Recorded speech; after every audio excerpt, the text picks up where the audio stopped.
야외 나오니까 너무 좋은 것 같아요. 저도 뭐 이곳에 두 번째 와봤는데 바로 옆에 이제 호수도 있고 예수님 시대에는 야외에서 설교하고 예배를 자주 드렸잖아요. 팔복설교는 팔복산에서 드려진 거고 또 예수님이 주로 뭐 갈릴리 호숫가에서 배 타고 설교하시고요.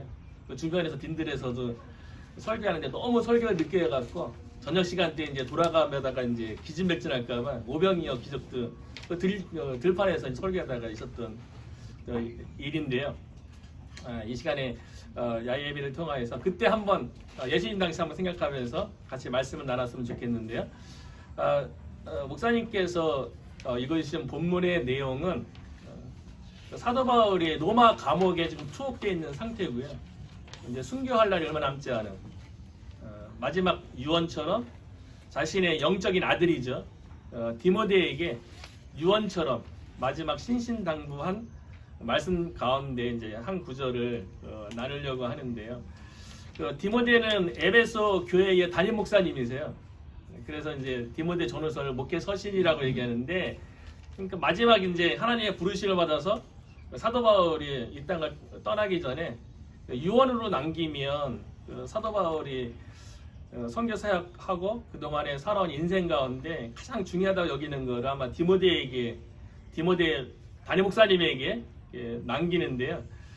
오늘 본문 가운데 이제 사도 바울이 디모데 목사님에게 뭐라고 얘기하냐면요. 너는 그리스도 예수의 좋은 병사다. 이전 번역에는 그리스도 예수의 좋은 군사다라고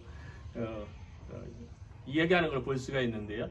그러니까 교회는 병사, 이전에는 군사, 영어 성경어는 솔저죠. 군인이에요. 그러니까 교회는 군인들에게 모임이라는 거죠. 그래서 교회에 대해서 여러 가지 많이 비유를 하는데 교회에 대해서 많이 같이 이렇게 비유해서 비교하는 게 뭐냐면 교회가 유람선 교회인가 아니면 항공모함 교회인가 그런 비유를 많이 해요.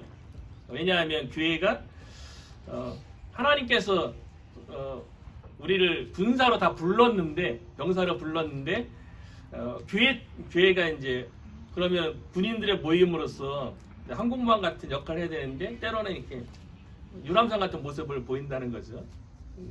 제가 살았던 플로리다 템파에는요 크루즈선이 있어요. 크루즈 여행해요. 근데 템파에서 출발하는 크루즈선은 캐리비안을 이렇게 돌아오는 배거든요. 그래서 이렇게 루이지애나 갔다가 멕시코 갔다가 가테말라 갔다가 바하마 갔다가 그리고 뭐 이렇게 베네수엘라 갔다가 그 캐리비안의 섬들 쭉쭉쭉쭉 다 이렇게 구경하고 그리고 이제 푸에르토리코, 바하마 그래서 이제 템파로 돌아오는 그 크루즈 여행인데 다녀온 사람들 대부분 얘기해 보면 그 크루즈 여행 가운데 뭐가 좋았다고 얘기하냐면 그 목적이 크루즈선의 목적은 관광이죠. 그래서 뭐 일어나는 것도 내 마음대로 시간 뭐 내가 원하는 시간에 일어나고요. 근데 가장 좋았던 게 이제 쉬는 게 좋았다 얘기하는 분도 있고요. 음식이 좋았다는 분도 있고 아니면 크루즈 배 안에서 여러 가지 이벤트에 참여한 게 좋았다는 분들도 계시고 아니면 그 관광지 둘러보면서 경치 본 게 좋았다는 분도 계시고 망망대해 쳐다본 게 좋았다는 분도 계시고요. 교회가 유람선처럼 될 수 있다고 이제 비유를 하기도 하는데요. 그런데 교회는 유람선이 아니라 항공모함이라는 거죠.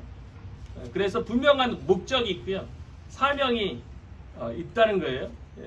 항공모함에는 그 존재하는 목적이 반드시 있죠. 적과 싸워서 승리하는 게 항공모함의 존재 목적인데 교회가 예수의 좋은 병사로 부름받아서 항공모함과 같은 존재가 되어야 된다는 거예요. 그래서 사도 바울이 마지막 디모데에게 에베소 교회를 향해서 예수의 너희들은 좋은 군사다 라고 얘기하면서 세 가지 비유를 드는데 첫 번째 든 비유가 뭐냐면 병사를 복무하는 자는 자기 생활에 얽매이지 아니하고 모집한 자를 기쁘게 하기 위함이라고 얘기하는데 뭐 저는 30년 전에 전방에서 이제 근무를 했어요. 근데 항공모함에는 지휘관이 있죠. 사령관이 있어요. 그런데 사령관을 기쁘게 하기 위해서 항공모함이 병사가 존재하는데 군대에서 가장 좋은 게 뭐냐면 가장 중요시 여기는 게 뭐냐면 기초훈련이에요. 기초훈련. 그래서 가장 많이 하는 훈련이 저는 뭐 철책 바로 근처에 부대가 있었기 때문에 가장 많이 했던 게 뭐냐면 걷는 훈련, 행군을 그렇게 많이 했어요. 저희 부대 뒤에는 접근산이 있었고 앞에는 대성산이 있었는데 그 산을 넘는 거를 한 일주일에 2번 정도, 2~3번을 했던 것 같아요. 제가 군 생활을 할 때는요. 근데 이제 그때 이제 기본적인 거죠. 근데 어떤 낙오자도 없게 한다는 거예요. 다 같이 이렇게 행군을 하면 아주 악명 높은 코스가 있어요.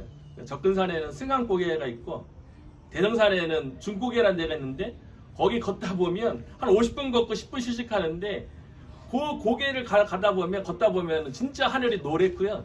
생각이 아무것도 안 드는 그런 시점이 와요.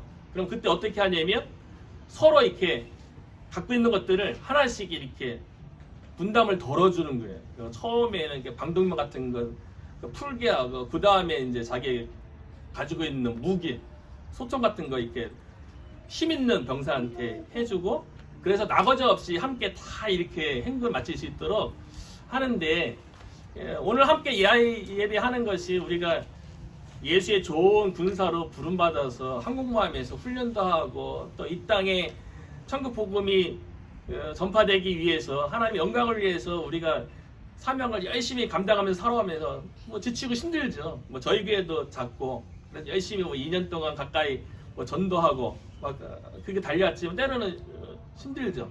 그럴 때 이렇게 연합 예배를 통해서 서로 위로하고 격려하고 힘을 돋궈줘서 공동의 목표 적과 싸워서 승리해야죠. 그래서 성경에 보면 그러니까 구약 성경부터 이스라엘 백성을요 군대로 설명을 했어요. 처음부터. 그래서 애굽에서 이스라엘 백성이 구원받은 다음에 성막 중심으로 진을 친다고 그러죠. 그게 캠프예요. 캠프. 부대라는 이름이에요. 그래서 성막 중심으로 동서남북으로 지파별로 하고 용어가 다 군사 용어고요. 실제로 구약 성경도 그렇고 신약 성경도 그렇고 이스라엘 백성의 수를 셀 적에 20세 이상 전쟁에 나가서 싸울 수 있는 남자들만 수를 셌어요. 그러니까 구약의 성도든 신약의 성도든 다 이렇게 전쟁을 대비해서 군사로서 숫자를 셌다는 거죠. 실제로는 뭐 어린애도 있고 노인도 있고 여성들도 있죠. 그래서 오병이어 같은 경우는 뭐 남자만 5,000명. 그러니까 실질적으로 한 1만 명 정도 무리가 모였던 거죠.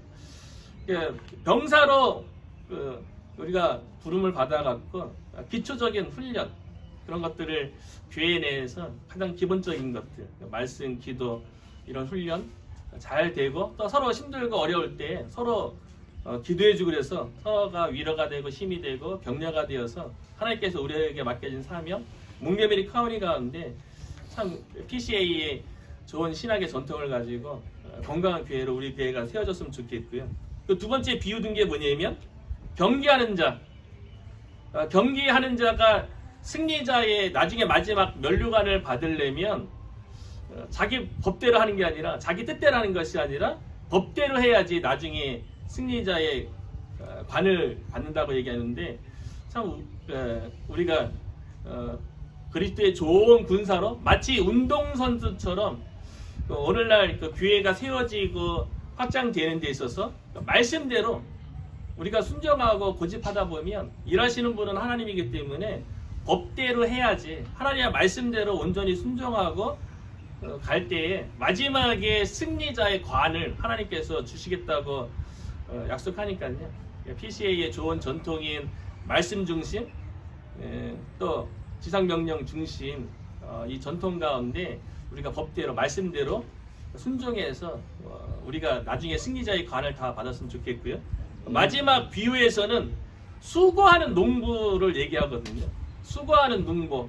그러니까 저도 저희 집 앞에 이제 조그만 화단에다가 텃밭을 가꾸고 있는데 가장 정직하고 가장 성실한 결과를 내는 게 농사인 것 같아요.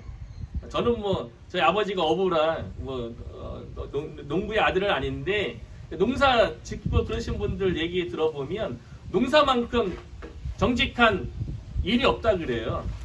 그래서 적당한 때 씨를 뿌리고 거기에다가 또 물을 열심히 주고 또 잡초가 나면 제거해주고 관심을 가지고 돌보고 그러면 그렇게 정직하고 성실하게 행한 만큼 열매를 얻는 게 농사라는 거예요. 저와 여러분이 수고하는 농부로서 우리에게 맡겨진 복음, 이 사명을 가지고 성실하게 정직하게 우리가 사는 이곳에서 행하다 보면 반드시 복식을 하나님의 때가 되면 우리가 함께 거두고 함께 기뻐하는 그 날이 올 줄로 믿습니다. 그래서 서로가 이 시간 야예배를 통해서 서로에게 힘이 되어지고 나만 열심히 하는 게 아니라 내 주변에 또 동일한 신앙을 가지고 열심히 하는 형제 자매들이 있다는 걸 통해서 서로 위로받고 힘을 얻고 또 오늘 이후에 각자의 교회로 들어가서 삶에 들어가서 이 다음에 만날 때는 더 성장하고 더 나은 모습으로 서로 함께 기뻐하는 그날이 올 수 있기를 주님의 이름으로 축원합니다.